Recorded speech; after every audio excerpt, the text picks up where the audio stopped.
The bell went at moonrise, and for the first time in my life, North was wrong.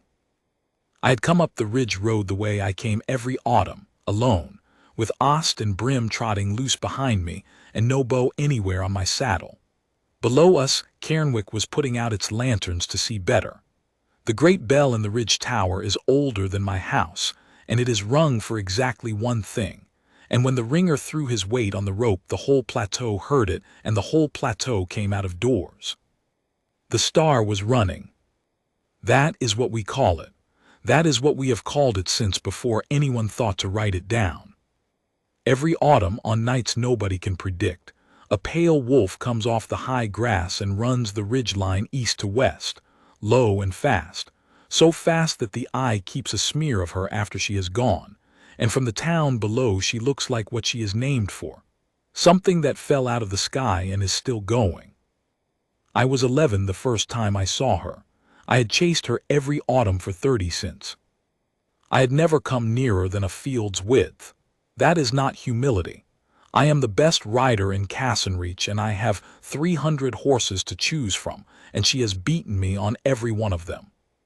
So when the bell went that night, I did what I always do, which is put my heels in and go, and the wind came off the grass smelling of dust and dry thyme, and there she was 40 strides ahead, silver going gray going nothing, the ridge unrolling under her, and I leaned into the chase with my heart up in my throat like a boy's.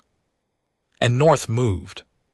I need you to understand what that is, or the rest of this is only a story about a fast animal. The men of my line are born with a direction in us. It is not magic in the way the tales mean.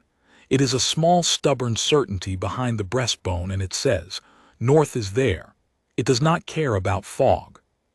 It does not care about a moonless night on a plateau where every mile of grass looks like every other mile of grass, and men have sat down and died within an hour's walk of their own door. That certainty is why my great-grandfather was made king, and not somebody richer. It is why the caravans go out at night here at all. 4 times a season I ride out at the head of a lantern train with 200 souls, and 1,100 bales of wool behind me and no stars showing. And I bring them in, because North is there, and I have never in 41 years had to think about it any harder than a man thinks about which way is up. That night at a gallop chasing her, North swung like a door. I hauled up so hard Brim went past me. My horse stamped and blew, the grass hissed. And I sat there on the highest ground in my own kingdom, with my hand pressed flat against my chest like a fool with a bad heart, and I turned in the saddle, slowly, testing it the way you test a tooth. North was the wolf. Wherever she was, that was North. She went west along the ridge, and my North went west with her. She dropped off the shoulder of the hill, and my North dropped with her. 30 autumns I had chased that animal for the pleasure of it, and now something older than my own name had reached out and pinned itself to her, and I was so completely undone that I did not follow. I sat still, I let her go. Behind me the bell was still swinging, and I could hear Cairnwick doing what Cairnwick does, a low happy noise, doors banging, somebody's grandmother shrieking with laughter, the herd of small children who always run out into the street barefoot and point. They ring the bell so people can come out and see. They make their wishes. My mother used to say the star runs on the night somebody keeps a promise nobody witnessed. My father said that was nonsense, and then made his wish anyway, every time with his hat off. I got down off my horse and stood in the grass and waited for North to come back to me. It did not. It stayed where she was, off west down the long shoulder, dropping toward the town. Then sometime past midnight, it stopped moving. I want to be exact, it did not fade. It did not fail. My North settled the way a needle settles, and it settled low and close, and it pointed down the ridge into Cairnwick, at a spot I could have thrown a stone at from where I stood down among the roofs, into the wool quarter, at a dark loft window above the sorting hall with its shutter closed. I stayed on that ridge until dawn, holding my chest, pointing like a hunting dog at a shut window, and my 2 wolves lay in the grass beside me and slept, because they were wolves, and they had not felt a thing. That is the whole of it. That was the night my life turned over. There was no lightning. Nobody bowed. A man simply stood on a hill and discovered he had been walking around his kingdom for 41 years with a compass in him that had been waiting to be told what it was for. I rode down at first light with grass seed in my collar and no plan whatsoever. The wool quarter of Cairnwick smells of lanolin and cold ash. The sorting hall is the biggest building in the town, and it is not a beautiful one. And by the time the sun was properly up, there were 40 women at the long tables with the autumn clip coming in, throwing fleeces open with a snap you can hear from the street, sorting britch from shoulder, calling out grades. I came in through the wide doors with my hood up like any drover, and it took the room 11 seconds to know me anyway, and 11 more to pretend it did not. North said there. She was at the end of the third table with her back to me. I want to describe her the way I saw her, which was badly. She was a woman of about my age in a gray wool dress gone shiny at the elbows, with her sleeves pushed back and her hair pinned up in a knot that had lost the argument some hours earlier. She had a needle held crosswise in her teeth because both her hands were busy. She was not the loveliest woman in the room, and she was not trying to be. And she was mending a torn grading sack, which is the lowest work at the table and is generally given to whoever nobody minds giving it to. She had burrs in her hair, cleaver burrs, the kind that grow on the high ridge and nowhere near a town. She did not turn around. The rest of the hall had gone quiet in that way a room goes when the king walks in, and she noticed the quiet and not the cause of it, and she said, without taking the needle out of her teeth, "If that's Matic with the small sacks, I'll thank him to leave them and go." "It isn't Matic," I said. She turned around. She looked at me for a moment with an expression of pure, unhurried irritation, and then she saw what I was, and she took the needle out of her teeth, and she stood up, and she did not curtsy so much as get vertical. "Your Grace," she said. "Sit down," I said, "please, everyone." Nobody sat down. 40 women stood there holding fleeces. I have been a king for 19 years, and I have learned exactly one useful thing about it, which is that a room will not go back to work while you are standing in it looking at somebody. So I said something about the clip coming in strong, and I said something about the caravan going out at the dark of the moon, and I let my eye travel down the tables like a man doing a duty, and only at the end did I stop and say, as though it had just occurred to me, "You, what's your name?" "Nessa," she said, and then because the woman beside her nudged her, "Nessa Orrin, Your Grace." "Orrin, your father drove the West train." "He did. He was a good man. He put me on a horse when I was 9 and told my father afterward, not before." Something went across her face, not warmth exactly. "Recognition of a fair debt paid. That sounds like him," she said. And here is where I found out what she was to this town, and I found it out without asking a single question, because the room told me. The woman beside her put a hand on Nessa's arm. "Kindly. That is what I want you to hold on to. Kindly." Another woman across the table shifted a full sack away from her toward herself, so she would not have to lift it. A girl of about 16 at the next table over was watching her with the anxious pride you have for a relative you have been told to be gentle with. And Nessa Orrin stood in the middle of all this care like a woman standing in a draft, and her jaw was very slightly set. "She doesn't run," said the woman with her hand on Nessa's arm helpfully, before I had asked anything at all. "Our Nessa's wolfless, Your Grace, since a girl. She sits the moon nights out with us in the hall, and we make an evening of it, don't we, love?" "We do," said Nessa. "There's a chair kept for her," the woman said, "always." "There is," said Nessa. "It's a very good chair." If you have never lived in a wolf country, you will not understand what that chair is, so let me be plain about it. There is no cruelty in Cassenreach about the wolfless. We do not cast them out. We do not spit. We do it worse than that. We are lovely to them. We keep a chair. We lower our voices. We save them a plate, and we do not ask them to dance, and we tell our children not to talk about the running where they can hear it. And by the time they are 30, we have wrapped them in so much kindness that they cannot move their arms. Nessa Oren had been sat in a good chair for 30 years, and the whole town was proud of how well they had looked after her. And my North was standing there, in a dress gone shiny at the elbows with cleaver burrs in her hair. "Walk with me," I said. The hall inhaled. She said, "I've 40 sacks to mend."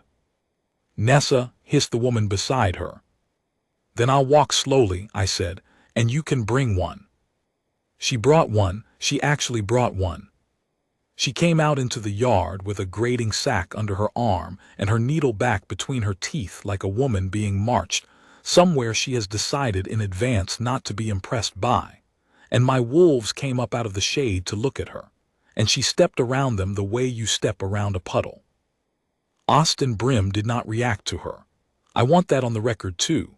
They did not bow, they did not whine, they did not fall in love. They sniffed at her hem and went back to lying down. Whatever had happened to me on that ridge had not happened to them, and I was going to spend the next week deeply grateful for that, because if my wolves had made a scene in that yard, I would have had a legend on my hands before I had a single fact. "Am I in trouble?" she said. "No. Because if I'm in trouble, I'd like to be told standing up, and not walk to it kindly." "You are not in trouble." I stopped by the water trough. The morning was already hot and white on the plateau, and the ridge stood over the town with the bell tower on it like a thumb mark. "I have an odd question." "I'd prefer an odd one." "How do you sleep?" She went still. It was very quick, and she covered it fast, but I have spent my life watching for the moment a caravan man decides to lie to me about a bad axle, and I know what it looks like when someone puts a door shut behind their eyes. "I sleep fine," she said. "Nessa." "I sleep," she said, "like a woman with 40 sacks to mend." "You have burrs in your hair," I said. Her hand went up to her head before she could stop it. She found one. She looked at it sitting there in her palm, that little gray hooked thing that grows on the ridge in the high grass, 700 feet above where we stood and 3 miles out. That does not grow in Cairnwick. That could not have got into her hair in that hall or that yard or that town. She closed her fist on it. "They come in on the fleeces," she said. "They don't. They come in on the fleeces, Your Grace, and I've been picking them out of everything since I was 14 years old, and I've got a sack to mend." She turned to go, and then she didn't, and she stood there in the white light with her back half to me, and I watched her decide something, and she said in an entirely different voice, low and fast, "Who's been talking to you? Was it Maddock? Because if the healers have been at you again, I'll—" "Nobody has been talking to me." "Then why are you asking me how I sleep?" And I could not tell her. That is the part I would give a great deal to have back. I stood in that yard with the answer sitting in my chest like a lit lamp, and I did not say it, because I had one night's evidence and a feeling behind my breastbone, and because if I was wrong, I would be a king who had walked into a wool hall and told a tired woman a beautiful lie about herself. That is a thing you cannot take back. I had seen my father do a smaller version of it once to a boy in the North Hold, and I had watched the boy carry it for years. So I said, "Because you look tired." Her face shut like a lid. "Everyone here looks tired," she said. "It's the clip." "Yes." "Was there anything else?" "No." "Then good day, Your Grace," said Nessa Oren, and she went back inside with her sack, and I stood in the yard and watched the door swing, and my North went with her through the wall and sat down at the third table and stayed there. I stayed in Cairnwick 11 days. I told my council it was the clip. I told my captain it was the caravan road. I told myself it was diligence. What I did was learn the shape of a woman's life from the outside, the way you learn a house by walking round it, and every single thing I found out made the thing in my chest stand up straighter. She woke tired. Everyone in that quarter knew it and nobody thought about it, the way you stop hearing a mill, 30 years of it.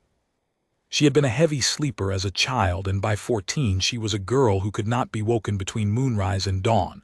Her mother had told the healers, and the healers had come, and they had found nothing, and they had said the word wolfless, and after that everything about Nessa Oren was explained forever. Tired, wolfless, thin, wolfless, quiet on moon nights, wolfless, poor lamb, fetch her chair.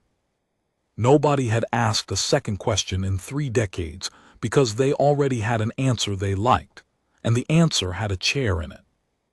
She had scratches on her feet. I saw them on the 4th day when she was working barefoot in the wash shed. Thorn scratches on the tops of the feet and the ankle, healed and half-healed and fresh, in every stage, layered like tree rings. Her boots stood by her door at the top of the loft stair, laced. Always laced. A woman who walks out at night unlaces her boots to put them on. Nessa Oren's boots had not been on her feet in 30 years, and there was mud on her windowsill. And on the 9th day, I asked the bell ringer, an old man named Fenner who has rung that rope since my father's time, a question I should have asked when I was 11. "How do you know to ring?" He looked at me as if I had asked how he knew to breathe. "I see her, your grace." "Where do you sleep?" "In the tower." "And you wake and you see her?" I wake and there she is on the ridge."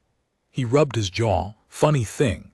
I always wake first, every time. I've a minute or two in hand before she comes up out of the grass, always the same minute. I'm awake and there's nothing, and then there's her." He grinned at me with 4 teeth. "My old wife said it was the star waking me to be looked at. Vain thing," she said, "like all the pretty ones." "Fenner," I said, "where does she come up out of the grass?" He pointed east, at the low shoulder of the ridge where the sheep track comes up out of Cairnwick from the wool quarter, from the exact spot where a person leaving the loft stair behind the sorting hall would reach the high grass, if that person had walked out barefoot, up through the thorn, in the dark. I did not sleep that night, and it was not a star night, and I lay in a rented room over a saddler's with my hands behind my head, and did the arithmetic of it over and over, and every time it came out the same, and every time I told myself I was a man building a cathedral out of burrs. The next star night was 14 days later. I did not go up the ridge. I want you to picture it because I have pictured it every day since. The whole of Cairnwick was out of doors. They always are on a still autumn night when the feeling is in the air, and the old women say the grass is holding its breath. There were lanterns strung across the wool quarter. There were children who had been allowed to stay up, sitting on the roofs. Everybody's face was turned up and east toward the ridge line, waiting for the bell. And I stood in the alley behind the sorting hall, alone, with my back against a cold wall, looking up at one shuttered window. The bell went. The town made its noise, that low happy roar, the doors, the grandmother, the barefoot children pointing at the ridge. And away up on the black line of the hill, something pale came out of the grass and ran, and 1,100 people stood in the street and made their wishes on it with their hats off. And I stood in the alley with my head back and my heart going like a hoof, and watched Nessa Oren's shutter swing open on its own from the inside. The shutter swung, and nothing came out of it for a long moment, and I stood in that alley and thought, with the clarity of a man watching his own house burn, let it be a cat. Let it be a cat, and let me go home and be a fool in private. Then a bare foot came over the sill. She came out of that window the way you come down a stair you have used your whole life. No care in it, and no clumsiness either. She hung a second by her hands from the sill, dropped the last 4 feet into the alley landed light, and straightened up 8 strides from me in her shift with her hair down, and I stopped breathing. Her eyes were open. That is the thing I was least ready for. I had built myself a picture of a sleepwalker, the arms out, the slow drift, the blank face they put in tails. Nessa Oren's eyes were open and there was nobody behind them. She looked at the alley wall and she looked through it. Her face was not slack. It was smooth. Every line that town had ironed into her, the set jaw, the patience, The 30 years of being handled gently was gone off it, and what was left was a woman of about 20 who had never been told anything about herself at all. She turned and walked past me close enough that I felt the air move. I did not touch her. I have thought about that a great deal since, and I cannot tell you whether it was wisdom or terror. She went up the alley, barefoot, over the cinders, over the broken crock at the corner that I had cut my own boot on that morning. And she did not flinch, and she did not slow, and she turned into the lane that runs up out of the wool quarter toward the sheep track. Above us, the whole town was still roaring at the ridge. 1,100 people with their faces turned up and east, wishing on the hill, and the thing they were wishing on was walking up the back lane in her nightclothes with her hair in her eyes, and not one of them looked down. I followed her. The lane goes up steep between two walls, and then it lets out into the thorn, that low gray stuff that grows in the wind's shadow, waist-high, and I have ridden round it my whole life, because it takes the skin off a horse's legs. She walked into it without breaking stride. I went in after her, and it had me by the shins in 3 steps. I want to be honest about this because I am not proud of any of it. I am 41 years old, and I am the best rider in Cassenreach, and I could not keep up with a sleeping wool mender walking uphill through thorn. She went through it as if the thorn were being polite. It was not. I could see it catch her. I could see it drag along her ankles and let go, but she did not care, because there was nobody in her to care. And I had a body full of somebody who cared very much, and it slowed me down like a sack of grain. By the time I got clear of it, and up onto the high grass, I had lost 40 strides on her, and my legs were wet. She was ahead of me on the track with the sky behind her going gray-black the way it does up there, and she was still walking, and then she was not walking. I have watched that hillside every autumn for 30 years from 3 miles off, and I had a picture in my head of what the shift must be, and my picture was theater. Light, a rearing, something you would ring a bell for. She simply stopped and stood a second, and knelt down in the grass the way a woman kneels to look at something, and did not get up. What got up was the star. It came up out of the grass exactly where Fenner told me it comes up, and it was pale and long and low, and it shook itself once like any animal, and even at 40 strides in the dark I could see it was thin. That is what nobody down in the street can see. From the town she is a smear of silver. From 40 strides she is an underfed she-wolf with a scar on her shoulder and her ribs showing, and the reason her ribs show is that she runs 11 miles in a night on a wool sorter's supper, and then goes to work in the morning. She turned her head and she looked at me. I have chased that animal since I was 11. In 30 autumns she had never once looked at me. She had never had to. And she stood there in the grass with her ears up, and she looked at me for 1 second, 2, 3, with an expression I can only call deciding, and then she put her head down and she ran, and the bell tower came apart with noise. And away down the hill 1,100 people made a sound like a wave and made their wishes. I sat down in the grass. My legs did it without consulting me. I sat in the grass on the ridge of my own kingdom with my north running away west at a speed I have never matched on horseback, and I put my hands over my face, and I laughed until it turned into something with no laugh left in it at all. Because I finally understood what I had been watching my whole life. Not a legend, not a fallen star, a tired woman getting out. 30 years of being kept in a good chair, and every autumn, when whatever is in her could not stand another minute of it, she went out the window in her sleep and ran until the kingdom that pitied her stood in the street and cheered. And in the morning they gave her the small sacks to mend. I went down and I waited in her alley for the rest of the night. She came back an hour before dawn. She came down the lane walking, and by then she was human again, and she had her arms wrapped round herself, and she was shaking with cold, and still asleep, still gone, still nobody behind the eyes. She stood under her own window and reached up.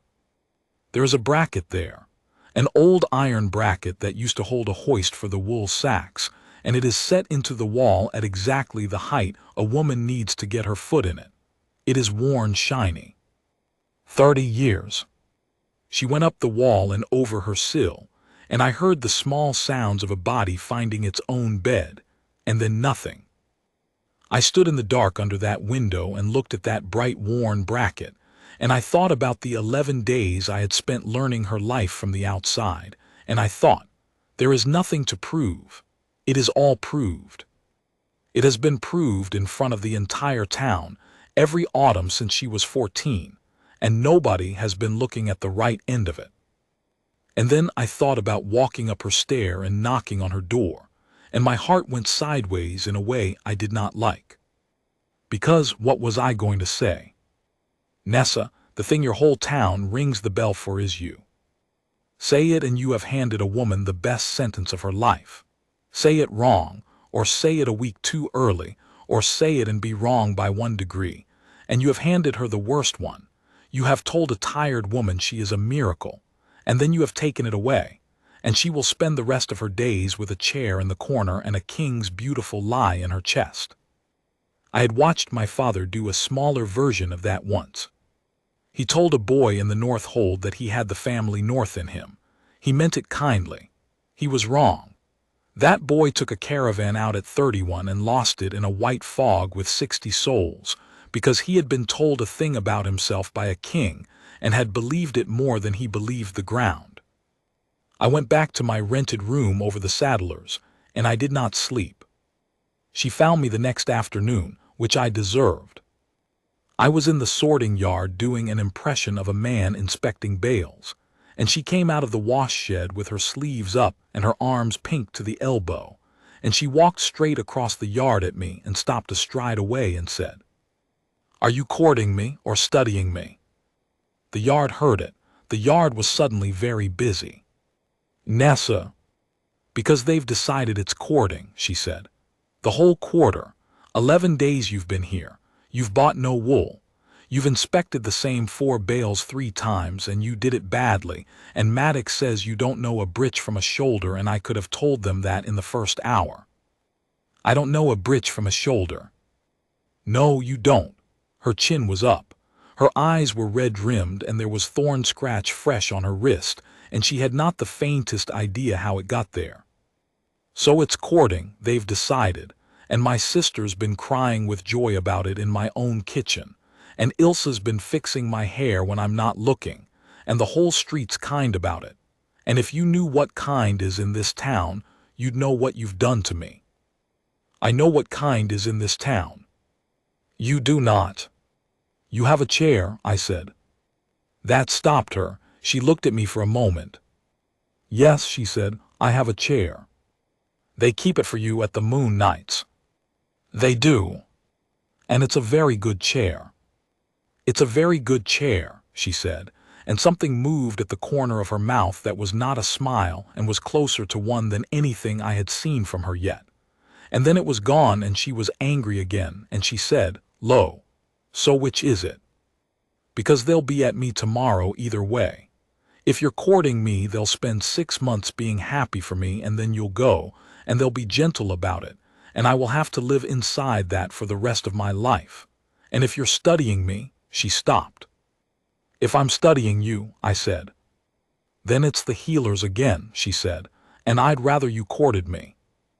And there it was, 30 years in one sentence, said flat in a yard, by a woman with her arms pink to the elbow. "Nessa," I said, "do you keep a tin?" She went white. Not pale, white the way a person goes when the ground has moved. And her hand came up and closed on the front of her own dress, and she said, in a voice I had not heard from her, "Who told you that?" "Nobody told me that." "Who told you?" "Nobody in the world told me," I said. "I asked because if I woke up every morning of my life with grass seed in my hair and I had nobody to ask about it, I would keep the grass seed." She stared at me. Then she turned and walked out of the yard, and I let her go, and I stood there among the bales with my heart hammering and thought, that was it. You have lost her. And I had not lost her, because 40 minutes later Ilsa, that 16-year-old with the anxious pride, who turns out to be her sister's girl, came and found me and said her aunt would see me at the loft after the bell, and would I please come up the back stair, and would I please not be seen.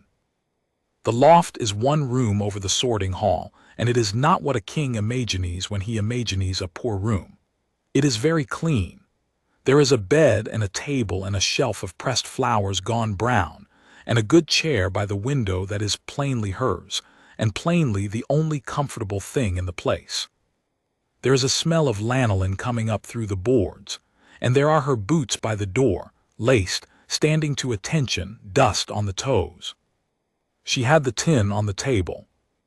It was a biscuit tin with the paint worn off the lid, and it was the size of 2 hands, and she stood behind it with her fingers on it like a woman guarding a border. "Sit," she said. "No, stand. I don't know, it's a king in my loft." "I'll stand." "Sit," she said. So I sat on the edge of the bed like a boy, and she opened the tin. She did not tip it out.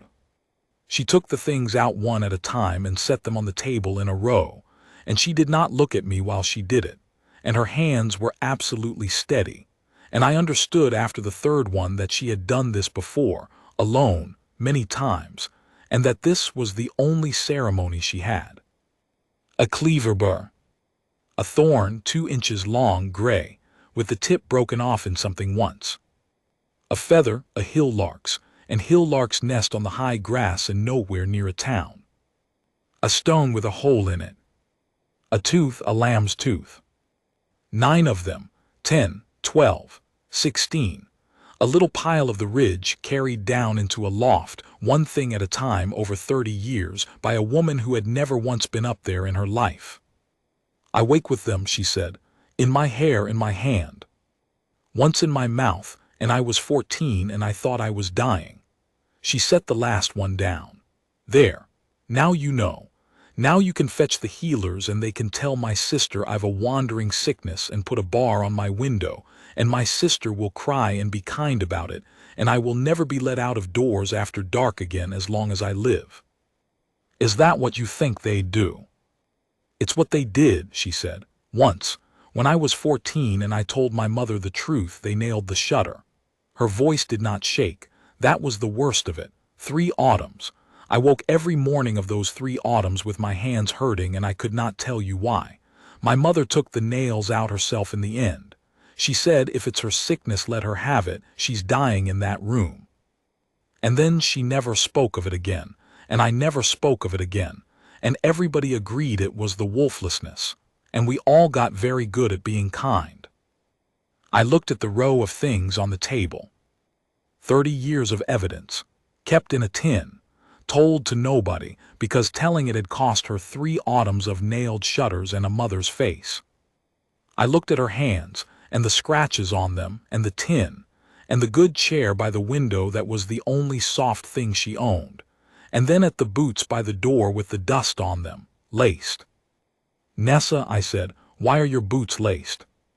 She looked at them. "What?" "They've been laced for 30 years. There's dust on them." "I don't," she stopped. "I don't go out at night." "I go out in the day. I go up to the wash shed. She stopped again, and I watched her look at her own boots as though somebody had put them there while she was not looking. "I don't go out at night," she said more quietly. "Everyone knows that." "Yes," I said, "everyone knows that." The bell rang. It came in through the shutter and filled the loft the way it fills everything in Cairnwick, and under us and around us the whole quarter woke up and went out into the street, the doors, the shouting, the grandmother, the small hard sound of children's feet going past on the cobbles. Somebody underneath the window laughed like a girl. Nessa Oren did not look up. She stood in her own loft with her hands flat on her table and 16 pieces of the high ridge lying in a row in front of her, and the bell went and went, and 1,100 people ran out of doors to look at her, and she did not lift her head, because it had nothing to do with her. It never had. She had listened to that bell her whole life the way you listen to weather in somebody else's country. And she said in a perfectly ordinary voice, "You'd best go up. You'll miss her. And I could not do it anymore. No, I said. You've chased her 30 years, they say. Nessa. Go on, it's your one night. She was tidying the tin. Her hands had started to shake at last, and she was hiding it by tidying. Everyone gets to make a wish. Make one for me if you like. I've never. Nessa. She stopped. It came out of me too loud and too flat, and I heard my own voice hit the walls, and I hated it. And I stood up off her bed with my hat in my hands like a man at a graveside. And outside the bell was still going, and the street was still roaring, and the whole of my kingdom was standing in the road with its face turned to the hill, wishing on an empty ridge. Because there was nothing up there. She was here. She was standing 3 feet from me with a lamb's tooth in her hand. Sit down, I said.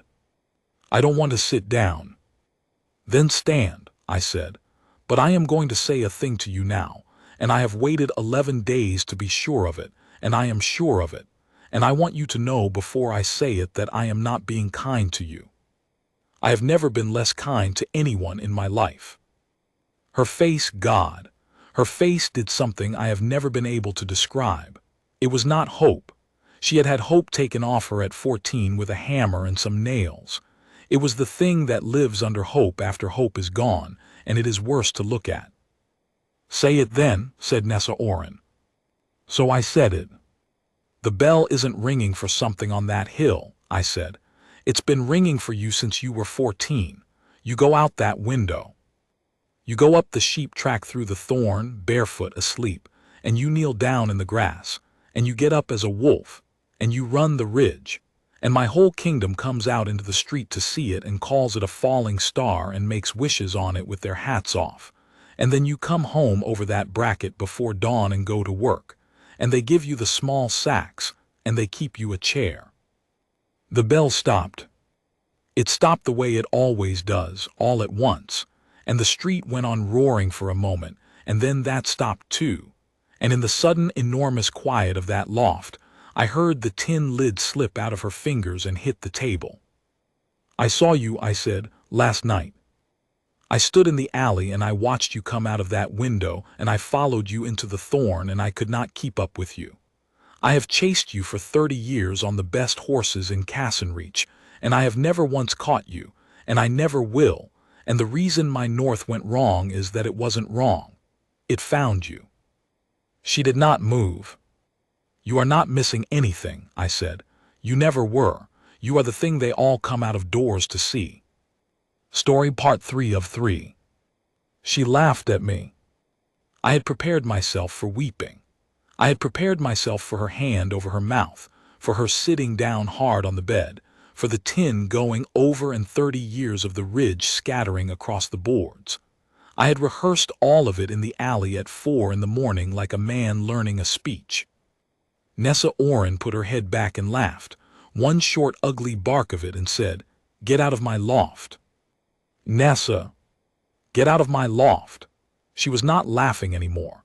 She had gone round the table so that it stood between us, and her hands were flat on it either side of the tin, and she was looking at me the way you look at a man who has come at you with something in his fist. 30 years I have kept that tin. 30 years, and I have never shown it to one living soul, not my mother, not my sister. And I showed it to you because you asked me a decent question in a yard, and you have taken it and you have made me a story. It isn't a story. It's the best story, she said. It's the best story anyone's ever told, and it's about me, and there is not one word of it that isn't kind, and I have been drowning in kind since I was 14 years old. Nessa. No, her voice cracked and she hauled it back. No, I know what this is. I have watched people do this to me my whole life, only they're worse at it than you. My mother told me I slept heavy because I dreamed too beautifully. Ilsa tells me I'm the cleverest woman in this quarter and I mend sacks. Old Farron used to tell me the wolfless see truer than the rest, and he'd pat my hand, and I would go home and lie on that bed and hate him. Everybody in Cairnwick has a lovely thing they say to me, and every single one of them says it in the voice you use for a dog with 3 legs. She was shaking now, all over and not hiding it. And now the king comes and he outdoes the lot of them. The star, Ruvard. The one thing this whole plateau loves. You could not have found me anything bigger to be if you'd had a year to think about it. I had 11 days.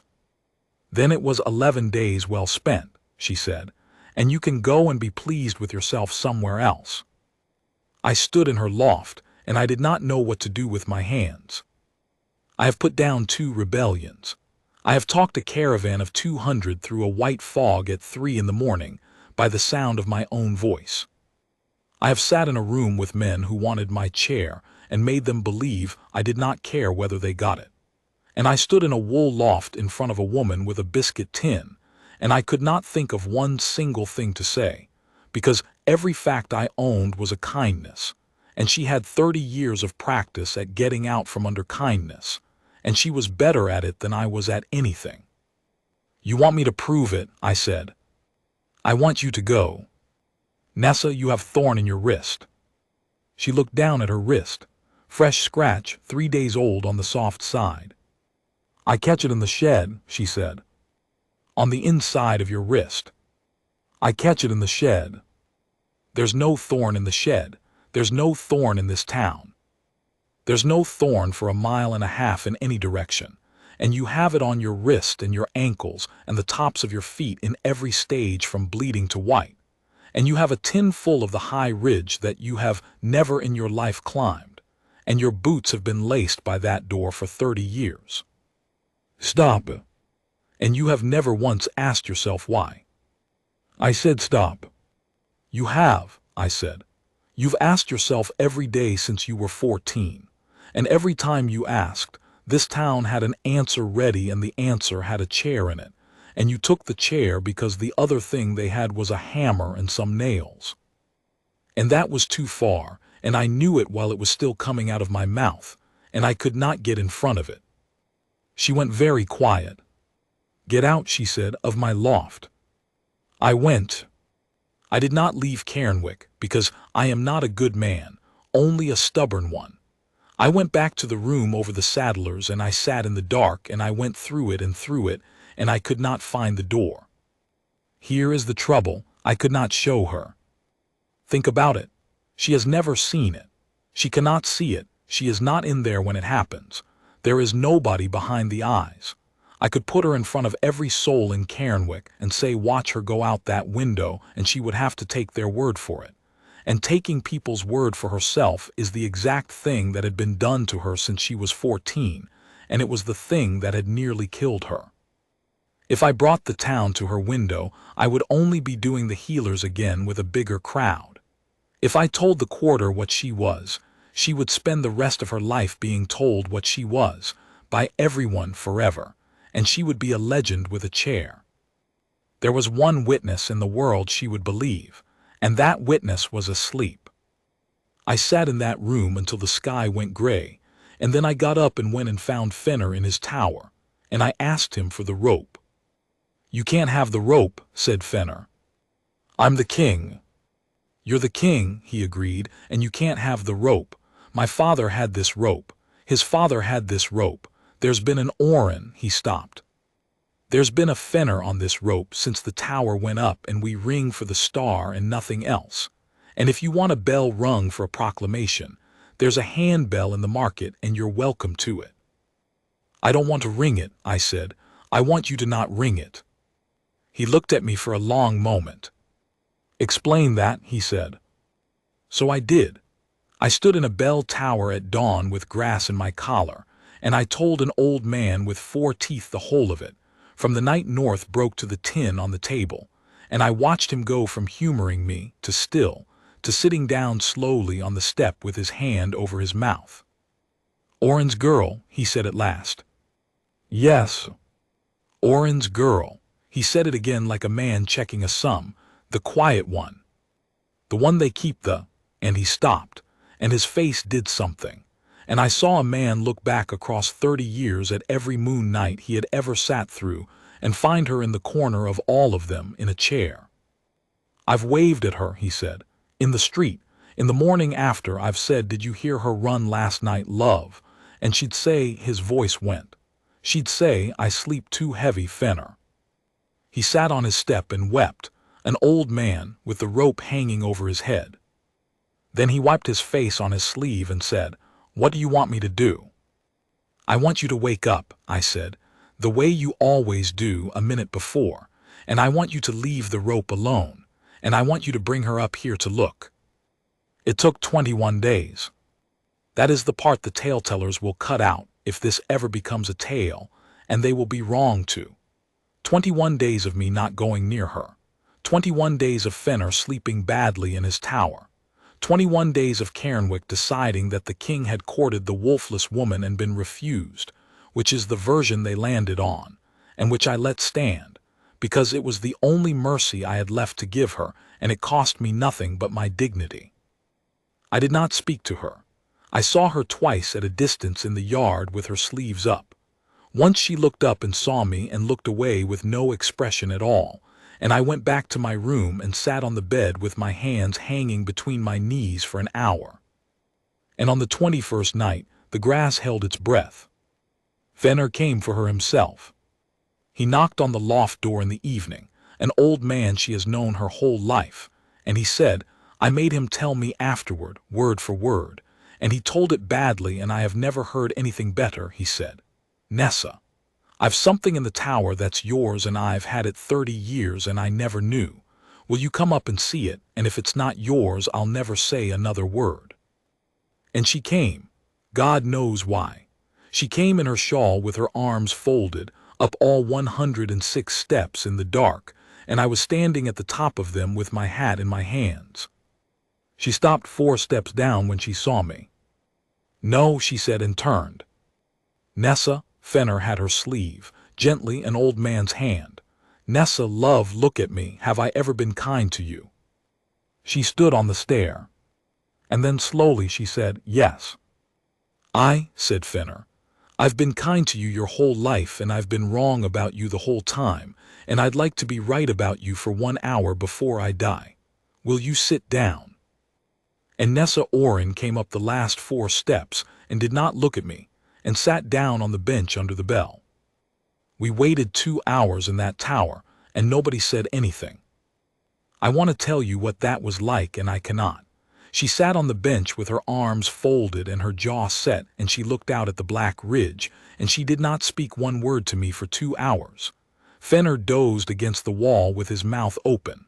Below us the town went to bed. The lanterns went out street by street. The plateau made that sound it makes on a still autumn night, which is no sound at all, which is a great gray silence with a wind in it somewhere a long way off. And at the 2nd hour Fenner sat up and said, now. What? Said Nessa. Now, he said. He was not looking at the ridge. He was looking at her, and there were tears standing in his eyes, and he said, I always wake a minute before, every time.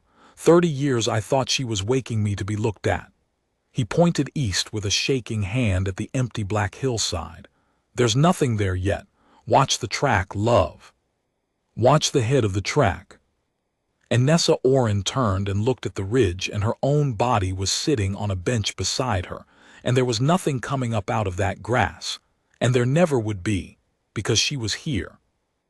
I watched her understand. That is my one great possession. I have a crown that is 400 years old, and I have 300 horses, and I have the north in my chest, and I would give the lot of it before I gave up standing in that tower and watching Nessa Oren's face while nothing came up out of the grass. Because she did not sleep. She was awake in a bell tower at midnight on a star night, for the first time in her life awake, and not down in her bed with the shutter shut, and out on that ridge the grass stayed empty. Minute after minute. The star did not run. It could not. It was sitting on a bench with its arms folded. She began to shake. Ring it, she said. Nessa. Ring it. She was on her feet. Ring the bell, Fenner, ring it, she'll come. She always comes. She's come every autumn since I was a girl. I'll not ring it, said Fenner, weeping. For there's nothing to ring for, love. There's nothing on that hill.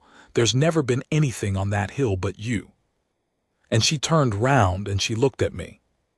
30 years of a good chair, 30 years of poor lamb. 30 years of a tin under a bed with 16 pieces of a hillside she had never climbed, and 3 autumns of nailed shutters, and a mother's face, and the small sacks, and a whole town standing in the street with their hats off cheering for a woman they would not ask to dance. "Say it again," said Nessa Oren. "You are the star," I said. She sat down on the floor of the bell tower. Not the bench, the floor. She went down like a woman whose strings were cut, and she put her hands over her face, and I have heard a great deal of grief in my life, and that was not grief. It was something coming out of her that had been in there since she was 14 and had no name and no way out, and it went on for a long time, and Fenner and I stood over her like 2 useless old posts and let her have it. Then she took her hands down and said, "Every autumn." "Every autumn." "How many?" 30, I said. "I've counted. I was 11 the first time." 30, she said, and then in a small voice as if she were adding something up and getting an answer she could not carry, "I've run 30 times, 11 miles." 11 miles. "I've run 11 miles, said Nessa Oren, sitting on the floor of a bell tower with her hair down, "and I've never once been awake for it." And that, not the star, not the bell, not the crown of it, that is what broke her, and I understood then that I had had the whole thing backwards for 21 days. She did not care that she was a legend. She had no use for a legend. She had spent 30 years being told she was missing a thing that everybody else had, and what she wanted was not to be adored. She wanted to know what it felt like. I will tell you what she said next, because she said it very quietly, and I have never got it out of my head. She said, "Can I have it?" And I said, "It's yours." And she said, "No, Ruvard, can I have it awake?"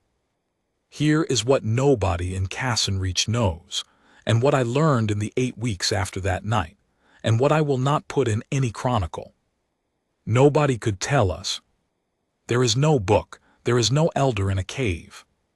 I sent to the archive at Vaunt, and I had 3 scholars in my hall for a month, and the best of them, a dry little woman of 70, sat across my table and said, "Your Grace, we have 400 years of records of the Cassenreach North, and it has never once done this, and I have no idea, and anyone who tells you otherwise is lying to you."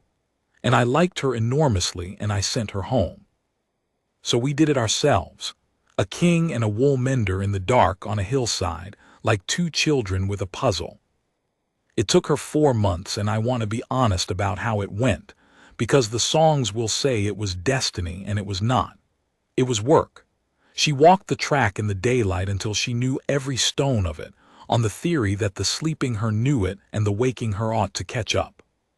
She slept in the grass on purpose in the cold, wrapped in 3 cloaks, and I sat up beside her with a lantern I never lit. She woke 16 times with nothing. Twice she went out, and I followed her and lost her in the thorn, and came back at dawn with my hands bleeding and told her, and she wrote it down. She made a chart. She has a mind like a grading table, that woman. She sorted her own body the way she sorts a fleece, breech from shoulder, this from that. And what she found in the end was so small and so stupid that we both sat down in the grass and laughed like drunks. It happened when she stopped trying. That was all. 30 years of it going off in her sleep, and the reason it went off in her sleep is that sleep was the only hour of her life when Nessa Oren was not holding herself very carefully still in a chair, being good, in a room full of people being kind to her. The thing in her did not need moonlight or a bloodline or a word in an old tongue. It needed her to let go of the arms of the chair. And you cannot let go on purpose. That is the joke. That is the whole joke, and it took her 4 months to get it, and the night she got it she was not trying at all. She was lying on her back in the high grass at the end of a long day, cross with me about something, mid-sentence, complaining about the hinge on the wash-shed door. She stopped mid-word, and I sat there in the dark, 3 feet away, and heard the grass move, and she stood up out of it pale and long and low, with her ears up and her ribs showing, and turned her head and looked at me. "Awake," I knew it at once. I cannot tell you how. There was somebody behind the eyes. There was a person in there, and the person was furious and delighted, and about 1.5 feet off the ground with it. And she came at me across the grass like a landslide and knocked me flat on my back and stood on my chest. "Get off," I said into a lot of fur. "Get off, you way." She got off. She ran a circle round me at a speed that took my hat away. She came back and shoved her whole head under my arm and shoved up, hard, so that I went over sideways again. And then she was away down the ridge in the dark, gone west. At that speed I have never matched and never will. And I lay on my back in the grass of my own kingdom, and laughed at the sky with my heart going like a hoof. And away below us the great bell in the tower began to swing, because Fenner was awake, and Fenner had seen, and Fenner had been waiting 30 years to ring that rope for a woman who was in there. Cairnwick came out of doors. They always do. 1,100 people, the lanterns, the doors banging, somebody's grandmother shrieking with laughter, the children barefoot on the cobbles pointing at the hill. They came out and they put their hats off, and they made their wishes on her the way they had every autumn since she was 14. And that night she ran the ridge line east to west the way she always had. And then, at the western end, where the star has always gone over and vanished for 30 years, she turned round, and came back, and came down. I was still up on the hill. I did not see it. I have had it told to me 400 times by 400 people, and no two of them tell it the same, and I would not trade a single one of them for having been there myself, because they all tell me the same part, and the part is this. She came down the sheep track into the head of the wool quarter at a dead run, and 1,100 people who had been looking up at the hill all their lives had to look down at their own street, and the noise stopped.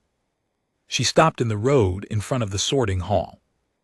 And she stood there, pale and long and low and thin, with her ribs showing in the lantern light in front of the whole town, and let them look at her. Then she knelt down the way a woman kneels to look at something. And Nessa Oren stood up in the middle of the road in her shift with her hair down, with the burrs still in it, and 1,100 people made no sound at all. Her sister was in that crowd. Ilsa was in that crowd. Maddock was in that crowd. Every woman off the third table was in that crowd, and the one who used to put a kind hand on her arm, and the one who used to slide the heavy sacks away toward herself so Nessa would not have to lift them. Nobody bowed. I want that understood.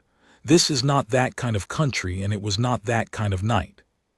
1,100 people stood in a street in their night clothes and looked at a woman they had been sorry for since she was 14, and every single one of them was doing the same arithmetic at the same moment, and it came out the same for all of them, and it was not a nice sum. 30 years, and we kept her a chair. Old Maddock, who has known her since she was born, who gave her the small sacks because he thought he was being gentle, said, and they all agree on this, every one of the 400, Maddock said, into that silence, in the voice of a man who has just walked into a door. Nessa. And she said, I sleep too heavy, Maddock. And then somebody at the back laughed, one laugh half a sob, and the street came apart. She would not have the tower. That was the first fight we had after, and she won it, as she has won most of them. I said, in my grand way, that they should ring the bell for her by name. She said that if one more soul in that town rang anything for her, she would go and live in the thorn. She would not have a proclamation. She would not have a chronicle. She would not, for a long time, have me. Not until she had made quite sure that she had chosen it standing up, in her own clothes, on a day when she had every option in the world and did not need a single one of them. She sorts fleeces still, 3 days a week. She says her hands go stupid otherwise, and she is right, and the third table has learned, painfully, to give her the heavy sacks. She rides out with the caravans now, at the head beside me, on the black nights when there is no moon and no star and 200 souls behind us in the dark. I have my north. She has the other thing. She goes ahead, out in the black where the lanterns cannot reach, and comes back, and I have never in my life been so unnecessary, and I have never enjoyed anything more. And once a year in the autumn, on a still night when the grass holds its breath, she goes up the ridge on her own 2 feet, awake, with her boots unlaced and her hair down. Fenner is dead now. His granddaughter has the rope. She is 15 and she takes it very seriously, and she has been told the whole story properly, from the beginning, from the tin, which is more than her grandfather ever got. The bell still goes. The town still comes out of doors. And in the loft over the sorting hall the shutter still stands open, because she keeps it open now, every night of the year, in all weathers, and I have asked her twice to shut it in the winter and been told twice what I can do with my opinion. There is a bracket on that wall, old iron. It used to hold a hoist. It is worn shiny in one place, at the height a woman needs to get her foot in, and it took 30 years of nobody looking to wear it that smooth. I go and stand under it sometimes when she is out. Not for any reason. I am a man of 46 with a kingdom to run and a great deal to be getting on with, and I go and stand in an alley in the wool quarter and look up at a piece of worn iron in a wall, and think about all the nights it held her, when there was nobody in the world awake to see.